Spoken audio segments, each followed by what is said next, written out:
Right. Good evening, everybody, and welcome to tonight's Governance Committee. I'm Councillor Lannan, I'm the chair of this committee. For those in the building, there are no scheduled fire drills tonight, so you all know what to do if the fire alarm goes off. If you're unable to use the stairs, of course, please wait in the council chamber and you'll be guided by a member of staff. This meeting is being live streamed on the council's YouTube channel. There's no comments function on that function. The council is the data controller and will retain the data collector in this webcast. This will be done in accordance with the council's published retention policy. Councillors are reminded to take note of what's displayed on the screens in the room. This shows what's being recorded on webcast. Cameras are currently set to capture you in a seated position, so please remain seated when speaking. I don't know if it's usually an issue in governance. You can request to speak as usual by raising your hand. Speak by pressing the button with the face on it, and the microphone will go green when you're live. Please remember to turn your microphone off. So, moving on to the agenda. Apologies for absence. Have we received any apologies? No, Chair. Everyone is present. Fantastic. And moving on to disclosures of interest. Are there any disclosures of interest councillors wish to declare? Oh, I think I can guess what this is going to be. Councillor Lanza. Yeah, thank you, Chair. I declare a personal interest as a member of West Sussex County Council on the Devolution and Local Government Reorganisation item. Thanks. And done surprisingly, Councillor Crowe. Thank you, Chairman. I'll do the same personal non-prejudicial interest on the Devolution Local Government Reorganisation as a member of West Sussex County Council. Excellent. Anybody else? No? Fantastic. I'll move on. Thank you very much, you two. Minutes. It's obviously been a fair while since our last meeting. The minutes are for Monday the 9th of September. Hopefully everybody's had a chance to read them if they don't have the time. So we'll go on to the approval of them. Does the committee approve the minutes of the meeting of the Governance Committee held on the 9th of September 2024? Agreed. Fantastic. Thank you very much. There are no publics, so we'll move on from public question time straight on to item 5, which is a briefing note on English devolution and the local government reorganisation, LGR update, which is going to be introduced by Siraj. Just for a brief summary, obviously, I don't think this is necessarily going to be anything new for councillors who are attending tonight. I think this is going to be pretty similar to what you've heard already, but this is also the first opportunity for the public to hear in a formal setting what the plans are and what the impact are for Crawley Borough Council. And of course, you know, it's your first chance to publicly respond to it as a Crawley Borough councillor. So we will now formally move on to the briefing note by the Chief Executive on English devolution and local government reorganisation, and I'll ask Siraj Chowdhury to present the item. Over to you. Hello, good evening, Chair. Good evening, Chair. As you say, members may be familiar with some of the themes and the issues, having heard about it in other spaces, but I think tonight is an opportunity to raise a bit of awareness and give a bit of information, especially for those who may be tuning in and members of the public, in light of kind of varied news coverage of the different elements of this. So hopefully members have had a chance to read the report and digest that by way of update. But what I'll do is just run through the kind of key elements of that and try and give a broader picture. So members will appreciate that we're moving into a time of huge change for elected members, for council officers, and most importantly for residents, local residents in Crawley. This obviously being a new town with a long and proud history, and being used to being represented at kind of representative level, this will be a big change, and we'll come on to what that might look like. But you'll appreciate that this is a national kind of move and agenda, so it's not just Crawley Borough Council affected by this, it's our fellow districts and boroughs across West Sussex and also other two-tier areas across the country. So the government set out its devolution agenda, and it's stated quite clearly its intention to end two-tier local government, so the county level and the district borough level.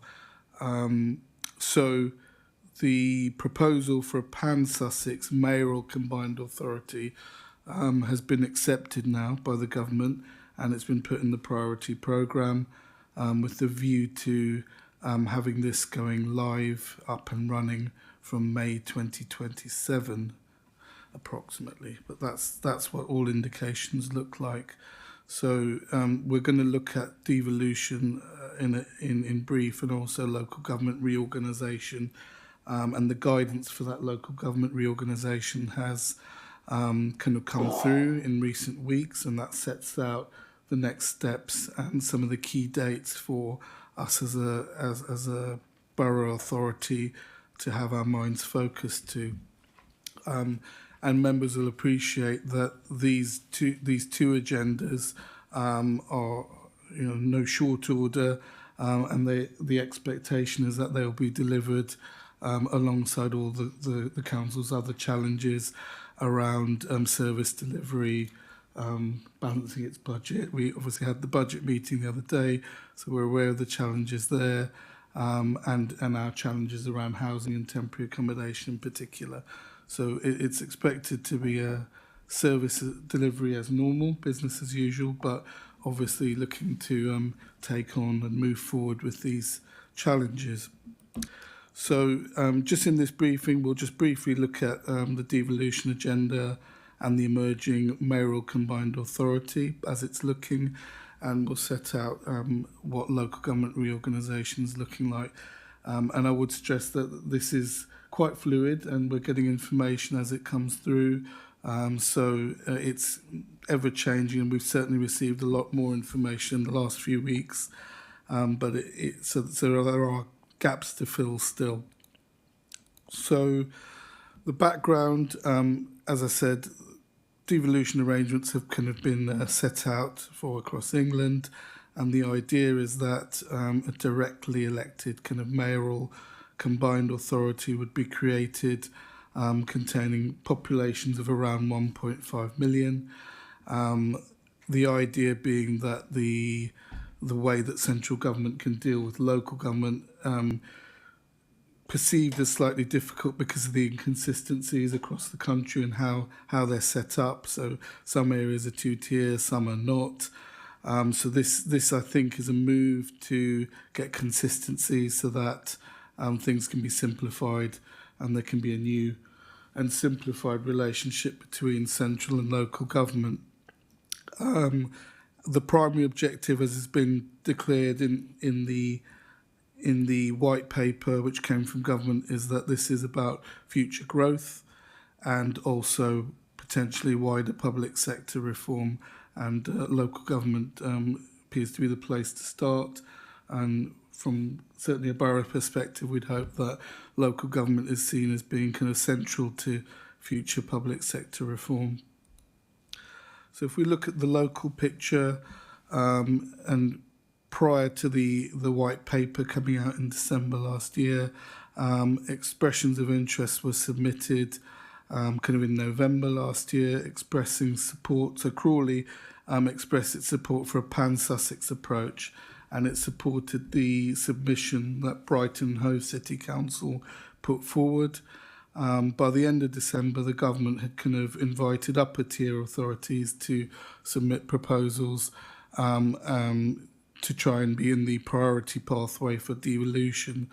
So the upper tier authorities in Sussex, by the new year, so on the 10th of January, they collectively came together and submitted a proposal for a pan-Sussex mayoral combined authority, and there was a fair amount of press coverage around that, and obviously other upper tier councils across the country were doing similar things. So members of the public will be forgiven for being slightly confused by a lot of local government activity and press at the beginning of the year around these collective submissions. So the submission and a lot of council meetings being convened to facilitate that as well. So on the 5th of February, the government announced that pan-Sussex mayoral proposal had been accepted, and they also confirmed that the county elections in May this year would not go ahead, to allow for the work to start on that pan-Sussex authority. So in terms of next steps, the government has now launched a consultation on the mayoral combined authority. So there'll be a number of stakeholders and consultees, including the councils that will be constituent to that new body. public senior sector partners, and people who live and work in Sussex. So that consultation's ongoing at the moment. Crawley is developing its idea, and we'll come back to you with more information, members, in terms of how the council will contribute to that consultation. But the chief execs of the different councils are trying to work together so that we're working kind of collaboratively and consistently in terms of our approach. So we'll update you on the consultation and how we'll be feeding into that. So in terms of a timetable for the mayoral authority, a decision the consultation will run, and then they'll look for a decision after that consultation in around May to August this year. So the timetable's quite fast moving. And then legislation will be required to kind of put that into force, which will take us into next year, 2026. And it's earmarked for a mayoral election in May 2026. So that's for the new strategic authority, and then that's with the view to it being up and running as a body, a new organisation, from May 2027. So lots of discussions will be happening kind of in advance of that kind of decision being made in kind of May, August time, and that will be around the governance arrangements. There's still a lot of work to do in terms of how that's going to be put together and what it's going to look like, and how residents from this area, Crawley, are going to be represented in that new authority. So crucially, Crawley won't be involved in setting up that new mayoral authority, and it won't be involved in taking that decision either. So that's kind of the next steps on devolution. I think probably what I'll do is I'll take you through the local government reorg and deal with questions and comments after that. So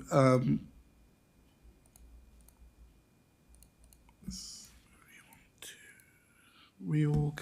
So the local government reorg agenda has moved faster than many had expected following the budget last year, and as I mentioned, the government has stated that it's looking to end the two-tier local government system and replace it with unitary authorities.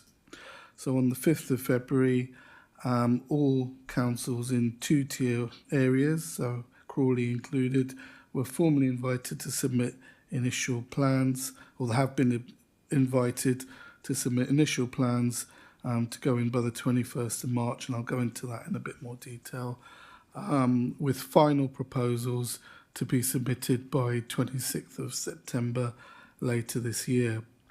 And the government will consider those proposals and consult on them. So the time frame is quite fast moving, as was with the devolution one, but potentially they're looking at elections for the new unitaries in 2027 May, with them being up and running potentially in 2028. So the new unitary authorities that the government is looking for proposals on to potentially be set up, they're asking for those to cover populations of 500,000 plus, with the building blocks to be based on the existing lower tier boundaries. The figure in terms of 500,000 and a bigger population, one of the basis or one of the factors cited for that kind of figure is that a larger area, larger population, bigger kind of machinery in terms of the unitary will provide greater financial resilience and kind of capability to deal with some of the financial pressures that boroughs and districts and counties are dealing with at present. So although the 500,000 plus figure has been set, the government has not ruled out smaller proposals, but they'll need to be justified and fit in with the kind of objectives set out in the government white paper. So in terms of the 21st of March, the idea initially was that the Ds and Bs and those putting forward the proposals, counties would put forward plans that would adhere to and align with the government's kind of criteria for what would make a good and efficient unitary authority. But I'll come on to where we are at and what we need to do for the 21st of March in a minute. But to give you an idea of the timetable, so submission of initial plans is the 21st of March. Mid-June this year, business case to have been completed and kind of worked up, and discussions with stakeholders.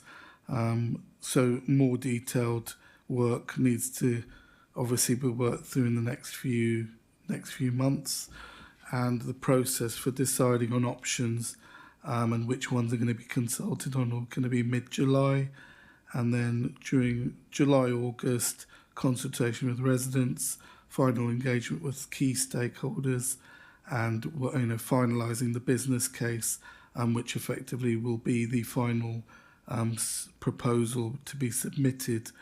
And in mid-September, there will most likely need to be a special meeting of full council to agree the submission before it's submitted to government before the 26th of September. And I think I mentioned that the chief executives are working together and the council's monitoring officers to try and get alignment and consistency, so that potentially decision making is also aligned, particularly where the submissions are potentially to be aligned and joined. So it's likely that the special full council meeting will be in mid-September, but obviously in advance of that deadline. So I mentioned the 21st of March because that's the next milestone. That's the next key date. And by this date, government have confirmed that what is required is a kind of check-in on progress. So they're expecting the two-tier authorities to be working together and working up a proposal, looking at how they're going to approach that September time frame.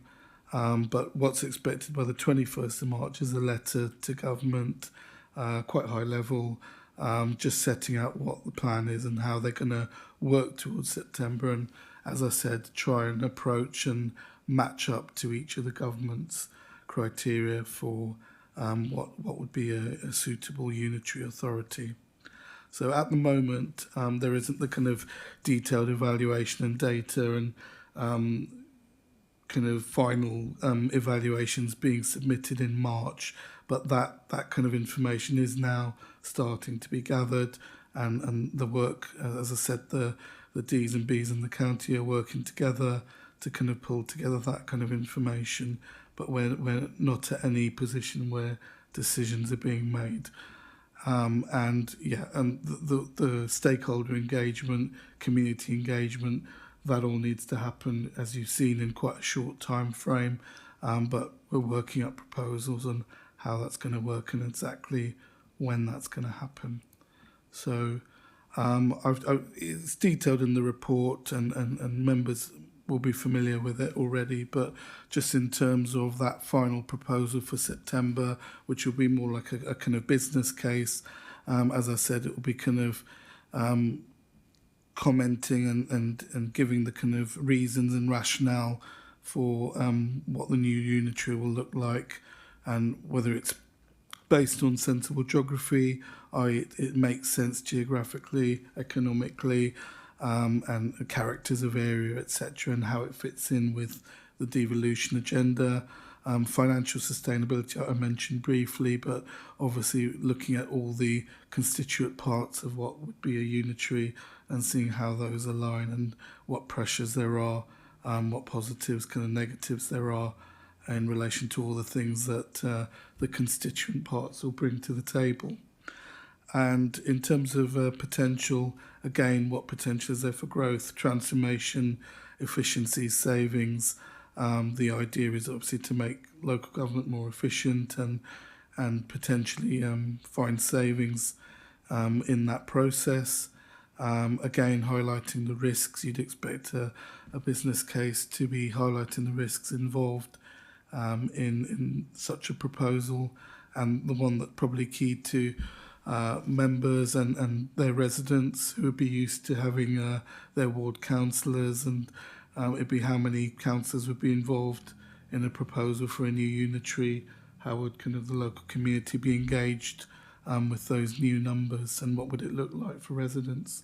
So those are the kind of factors that Crawley and its colleagues, I suppose, would be looking at in terms of building that business case for submission in September. And just finally, I've touched on it already, but in terms of a route, at the moment there are no formal kind of decisions to be made. But when we get to that September point, I've mentioned that likely to be a special full council if it doesn't align with one of our scheduled meetings, where full council would consider and make a decision on whether the proposal should be submitted in its proposed form. And in terms of where, the forum would be full council. But as I mentioned, the monitoring officers, so the heads of legal at the various partners have been working together already and trying its best to align and make sure that we're all doing the same kind of thing at the same time. And at this point, we've all agreed that information and awareness is kind of the key at the moment, making sure members are briefed and making sure residents slowly come to find out more and come to terms with the kind of significant change that's involved here. But that's that's all I was going to cover for now, and happy to take questions or hear comments. Yeah, okay, well, thank you for the presentation, Stuart. I'll now open the debate. Folks? What's on top? Checking. Chatting a moment.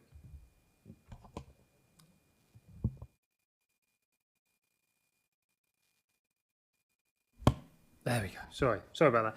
Thank you so much for that presentation. So I'm now going to open the floor up for people to ask questions or make comments. And I'm going to be pretty open on this because it is such a big topic. So I don't mind if councillors come back again after when they've learnt some more. So if you'd like to raise your hands, I'll bring you in as appropriate. I've got Bob and Duncan to start. Councillor Lanza, if you want to go first. Thank you, Chair, and thank you, Siraj, for a really good summary, really good presentation there. Just a few comments. This is a very strategic matter, and during my time in local government, it's probably the biggest, most seismic event to happen to local government. Restructures of this kind, they don't happen that often, and I do think a communication strategy is needed here, even though we're not a principal decision maker. And so as part of that, I would suggest that we need to, at each full council as a routine, unless there's an exception, one of the cabinet member announcements should be an update from the leader, Councillor Jones, in the interests of public awareness. When we consider that the live audience of this meeting is probably quite small, it's going to be a bit larger for full council, and the archive views of the full council will be greater than they will be for this governance committee. I can say it's what we do broadly at the county council, as I declared my interest earlier. There's something about, in communications terms, about the language that's been coming out of central government regarding the elections, and which you avoided, Siraj, in your remarks, I'm pleased to say. But they used this term postponement, and of course the statutory powers only exist to put back an election 1 year at a time. But if your intention as a government, and I'm not being particularly critical of what the intention is, but if your intention as a government in reality is a cancellation of West Sussex County Council elections in 2025, never to be held again, and a cancellation of Crawley Borough Council elections in 2026, never to be held again, because they would be due in 2027 as well, 1/3 of the council, then you should really be saying so, rather than using the language of postponement, because postponement implies 1 year, but if that ain't your intention, you should be saying what your actual intention is. Another point I'd make is that I think I'm right in saying that by 2028, Crawley Borough Council will have some 54 years of history serving the people of Crawley. So as well as all of the transfer of services, negotiation around finances, assets, everything we need to do to contribute to create new unitary authorities, let's not lose sight of the need to preserve some history and legacy for all that the council has done over those years. I think it's really quite important. A small example of that is in this chamber. I mean, we're in a new town hall, and we brought with us the coat of arms from the old town hall. I do think it's important from an historical perspective to do something.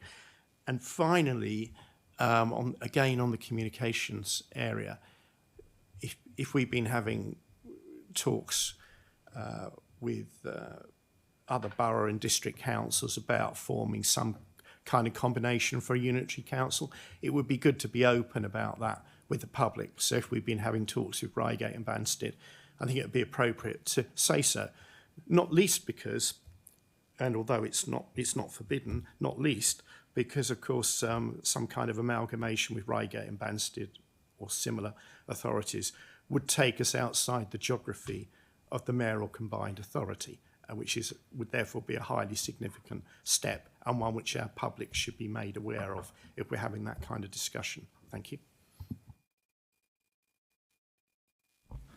Thank you, Councillor Lanza. Yeah, certainly in terms of the communication strategy, that will be developed and you'll see that kind of emerging in coming months and weeks. Again, it's probably likely that chief execs will look to align and work together with the other partner authorities on that, so that we have some consistency in terms of messaging. In terms of to pick up on your heritage point, the 54 years of history, absolutely, and I think that Crawley and its residents will feel it more so because of its new town identity. I think it will certainly feel what will be a significant change. So we will, as we've done, as you commented on, kind of the efforts that have been made to capture and retain history and heritage in moving across here, alongside all the work that we've discussed in terms of preparing for devolution and reorganisation. We'll certainly make sure and do our best to capture that and retain and pass along as much as we can to the new machine, the new authority.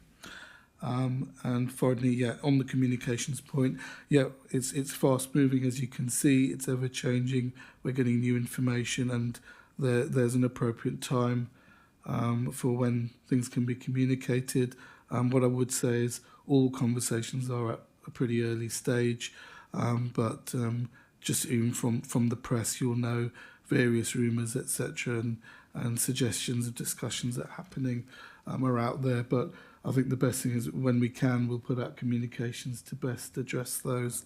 But when it's early stages in discussions, it's probably not appropriate to come out and mention every conversation. But I know you mentioned obviously discussions with certain authorities. I think you mentioned Reigate in Surrey, to make the point that just even prior to all this, the white paper and kind of local government reorganisation discussions were kind of happening with Reigate, just purely about the economic area and the Gatwick, the link around Gatwick, and the economic kind of strengths that are shared by the boroughs, and kind of emphasising that, bringing it to the fore.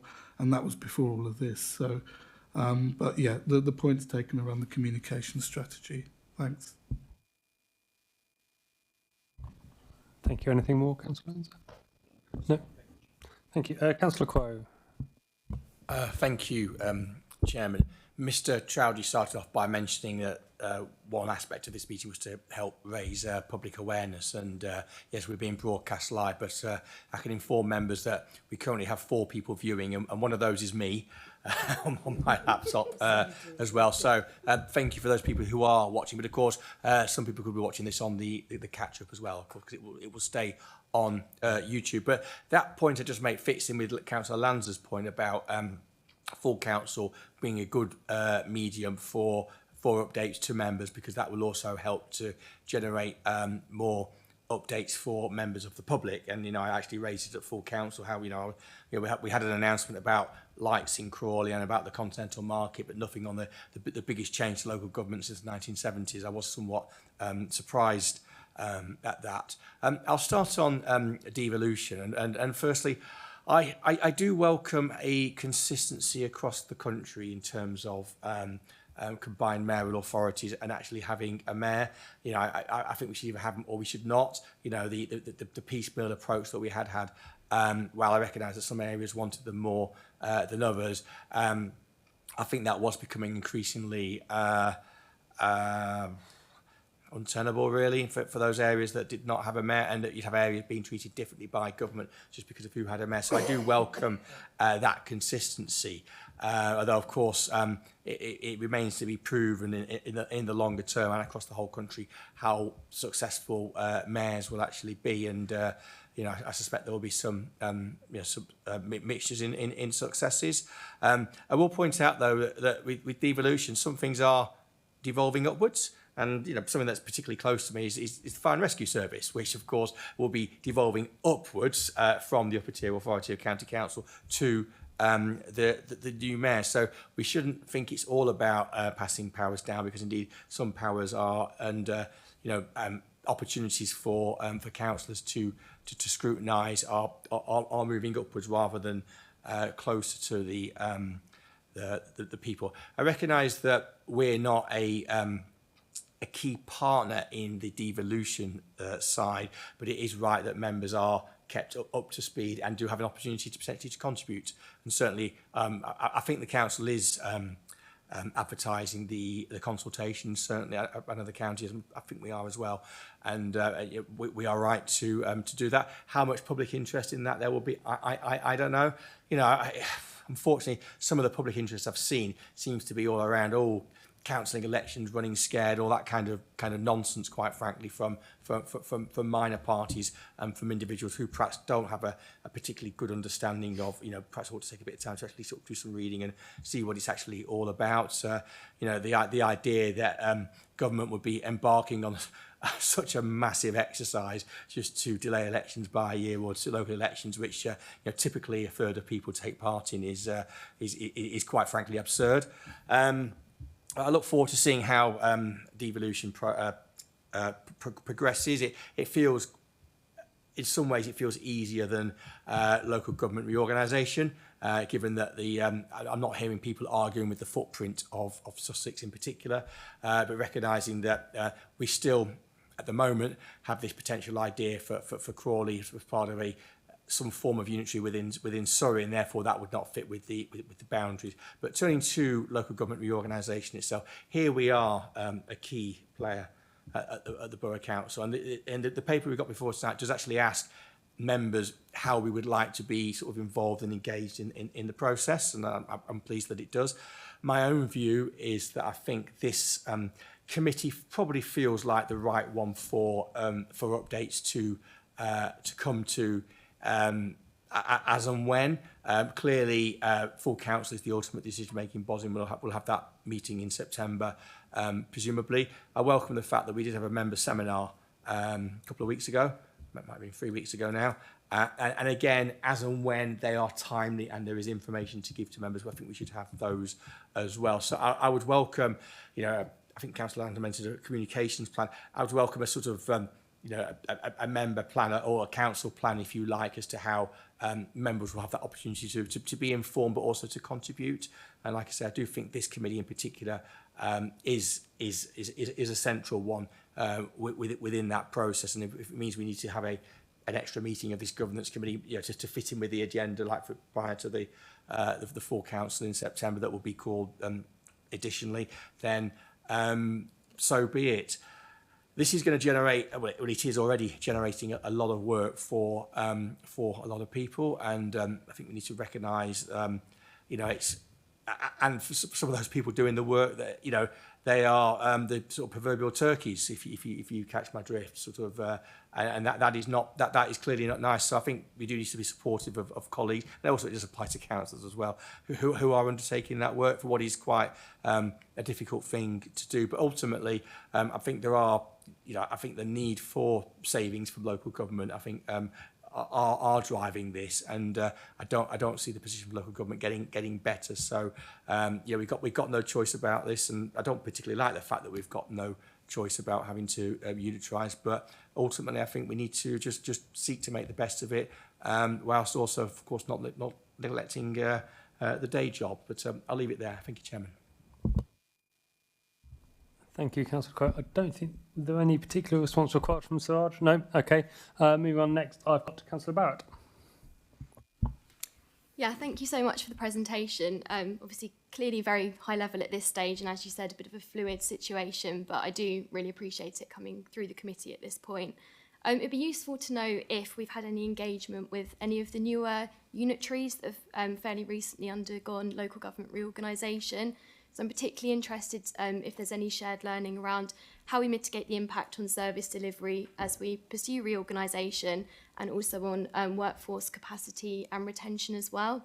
Obviously, I understand it's still pretty early days, so it's unlikely you might have engaged with them yet, but I do wonder whether that's something that officers might be able to take away and look into, as I think those reflections will be pretty pertinent in informing some of the discussions that we'll be having going forward. Thank you.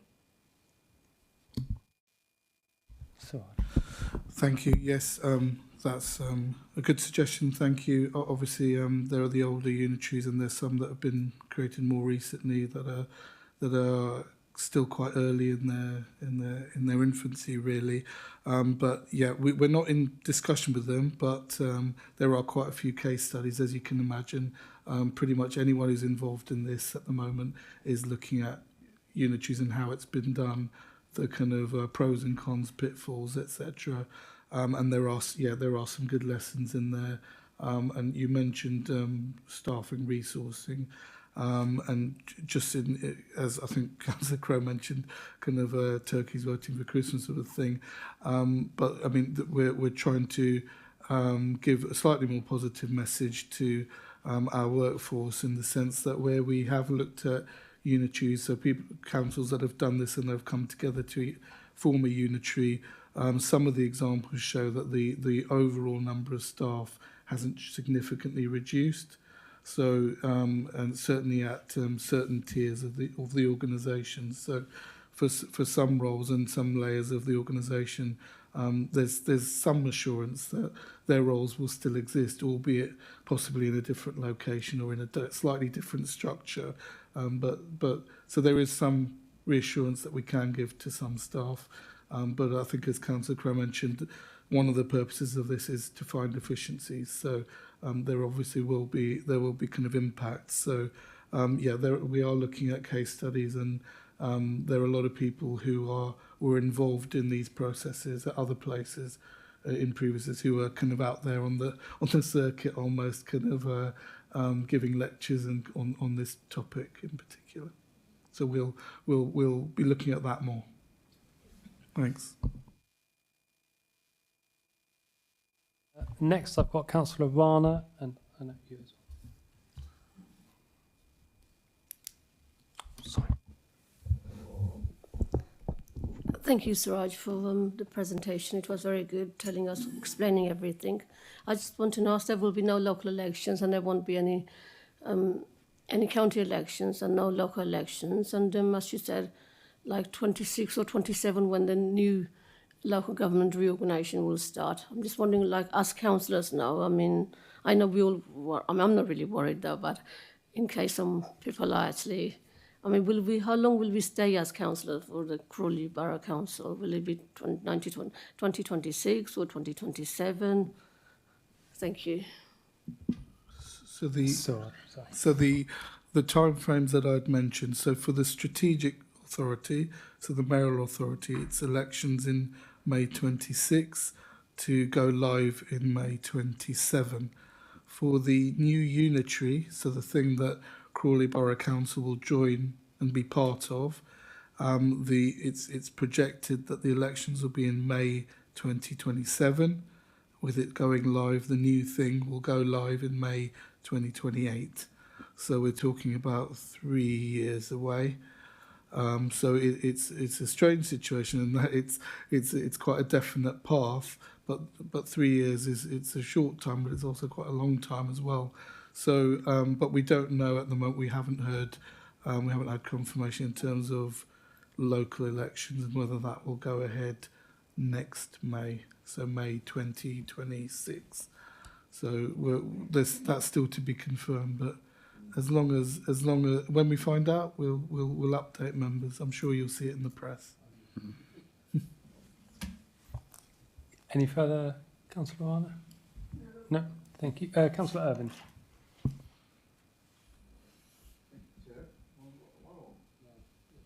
Oh, I know I am now. I'll get used to this one today. But I just want to say, really, that thank you for the presentation, first of all. And also, I find myself agreeing with just about everything everybody said tonight, which is uncommon. And I think it's a good point to sort of try and emphasise that, well, I mean, I'm pretty sad about the impending end of Crawley Borough Council for all sorts of reasons. Local government has been the subject of many reorganisations over the years. I mean, in the 1950s, all those tiny little rural district councils and urban district councils were amalgamated into districts. In 1965, 68 London boroughs were amalgamated into 32.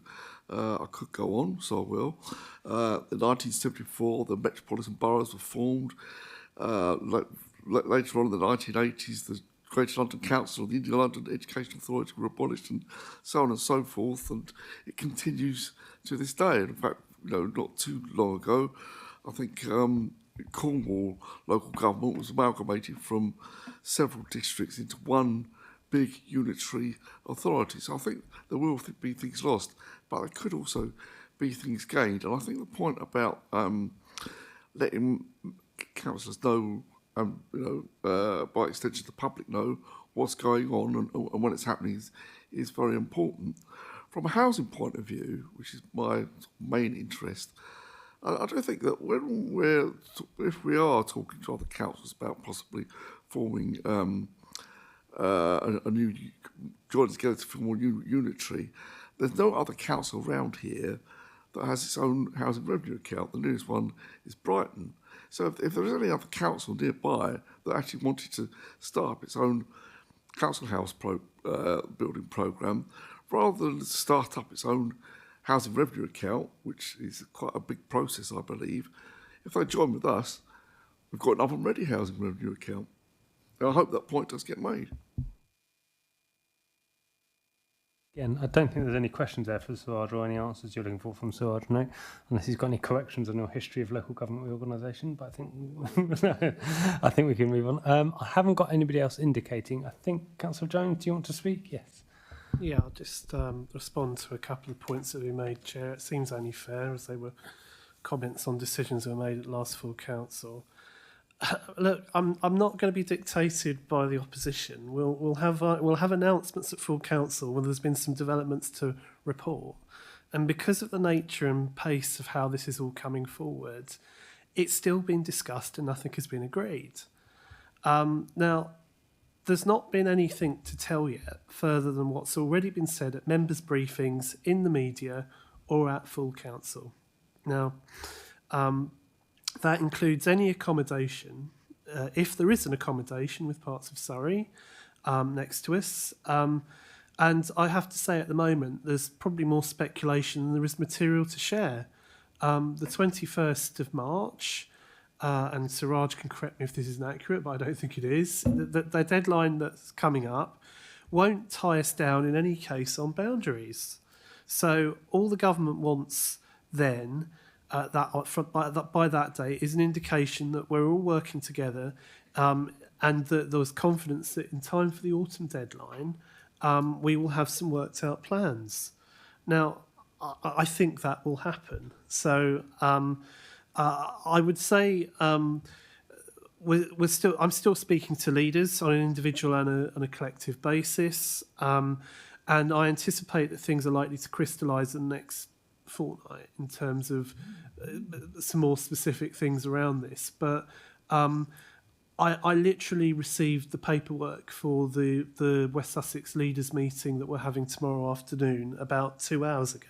This is how fast it's moving, and all I will say is I will endeavour to keep members informed. The officers will endeavour to keep members informed, but if it's happening in a rush or it's happening in a sort of hasty way, this is why, and it's on a timetable that is not of this council's choice. It is because the government have decided they want to move this forward at pace, and so unfortunately, when you have this, you don't necessarily get information coming out as smoothly or as clearly as otherwise might be arranged. I think the point that Councillor Barrett raised about other unitary authorities is a good one, because all I've seen recently when talking about doing this is the most recent example, which I think is North Yorkshire, that's been recently broken up, the East Riding and something else. But I mean, to my mind, there is no. It's odd that one has been the one that's been chosen as sort of almost like the case study, because it's the one that's in the least final form. They're still working through it, whereas you have existing ones that have been have been around for a good deal longer, and it doesn't appear that anyone's able to offer us any vastly compelling evidence of efficiency and wonderful governance over and above what we have with the two-tier system. I don't think we have to look very far to see a local authority that's organised on a much larger scale that I wouldn't put forward as an exemplar for efficiency or good spending. So I would say that we're still working through this. I still think there's a case to be made how we will be improving local governments over and above just efficiency savings that I'm not convinced, aside from perhaps a few chief officer savings we might make, are there, or that there's experience from local government elsewhere that when this has happened, unitarisation has happened, that this is what will happen. My major concern in all of this is the risk of the loss of identity for areas within a much larger area. And also, from our perspective, we have always been the local authority that has been responsible and has delivered on when it comes to any consideration to do with place.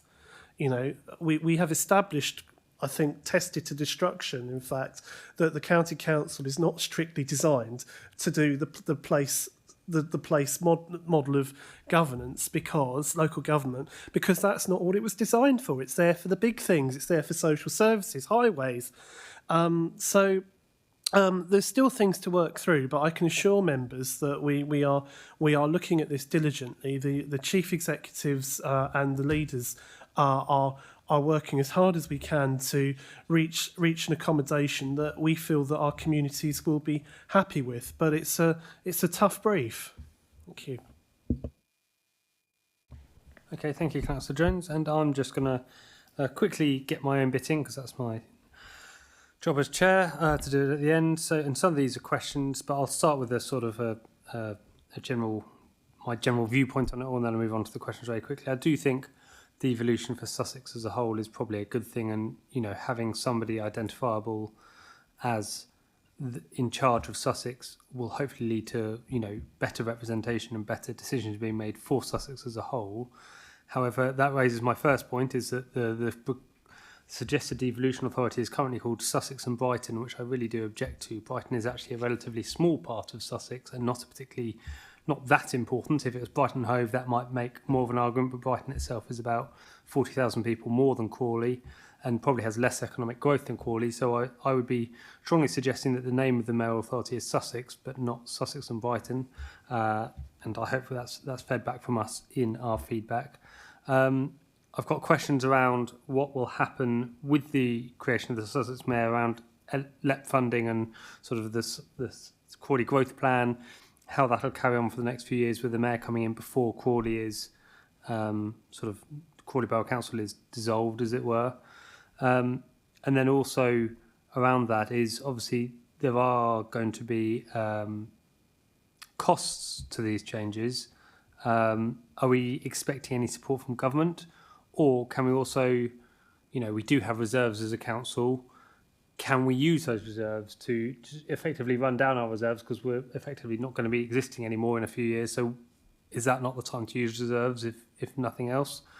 Moving on to reorganisation, I do think in broad the principle of one tier of local government is a good idea. Having we've all been contacted, unless we happen to be dual hatters, we've all been represented and had to send residents to somebody else, which never feels like a good service when you're doing it. And so I do think broadly trying to get to unitary authorities is a good thing.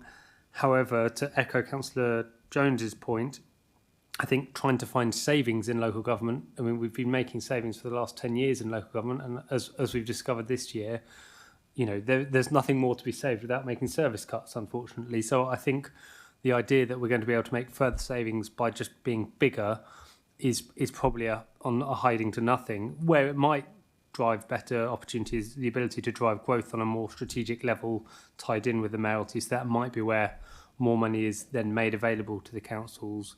But I really do think that thinking this is going to save huge reams of money is just not the case. A few other things. The 500k figure, I really do. I don't think there's any academic research into the fact that 500,000 people is the magic number for unitary authorities. I've not seen any justification for that actual specific number. I'm not sure there's much we can do about it. And it was alluded to at the councillor briefing for the members of the public who obviously weren't there.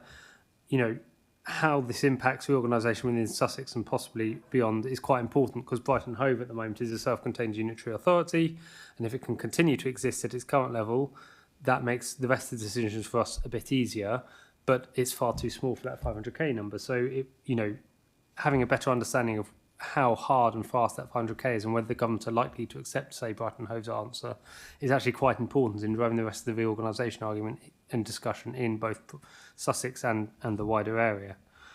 Coming on to the issue about place, I do agree again with Councillor Jones around the fact that Crawley's identity will be lost somewhat by the dissolution of this borough council, and I've not seen anything specific at the moment, and I could have missed it, on what the impact or the existence of third-tier councils will be, or whether they'll even still be third-tier councils or local government, effectively a town council. I don't know whether Suraj will have any more info on that, but obviously what we might want to do to retain our identity of place within Crawley is set up a town council to sort of keep the boundaries in neighbourhoods identifiable and have some element of town and place within the town as it exists. That's not necessarily required for every area, but I think that would probably be quite welcome within Crawley.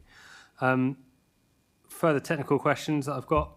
Will the mayors have their own ability to raise council tax or tax in some way, and will that therefore lead to an increase in council tax for the residents? And again, that's a question for Suraj that I'm not sure has been made explicit so far and should be made explicit before we make our response to the consultation. And finally, as has been said, this is obviously hugely impactful on the staff of this council, who have already gone through, a round of big cuts just recently. Not saying it's not true in other councils, but we're here talking about Crawley Borough Council tonight. So I just, continue to say well done to the staff for the efforts they're doing. It's obviously hugely unsettling for them, and anything we can do as councillors to improve on that would be great. But obviously, I'm not sure there is much we can do. So there's a few questions there for you, Suraj. If you can answer some of those, thank you. Yeah, a few questions there. I think I'll start off with, I think you mentioned the impact on the new strategic authority on Crawley before it ceases to be. You mentioned a few in terms of LEP funding, various things. I think there's still a lot of details still to come out about how it's going to work. I think one thing that we're clear is that you're going to have the strategic authority going live in May 27. and Crawley's still going to be going. So that I mean, I can assume, and I will find out more, that there'll be a transition period where various functions will start to shift across, and that will kind of work itself out. But the detail is still to come on that. But I think you're right that there's going to be a period down the line where functions start moving and pots of funding and various programs start shifting as well. In terms of the council tax question, I can't answer that one. So we'll I think it's watch this space, and we'll let you know if we get more information. The town council point you mentioned, certainly an option to be explored. I know that some of our neighbouring councils are possibly thinking about that. It's an obvious kind of possibility if they don't already exist. But at the moment we haven't started on anything like that here yet.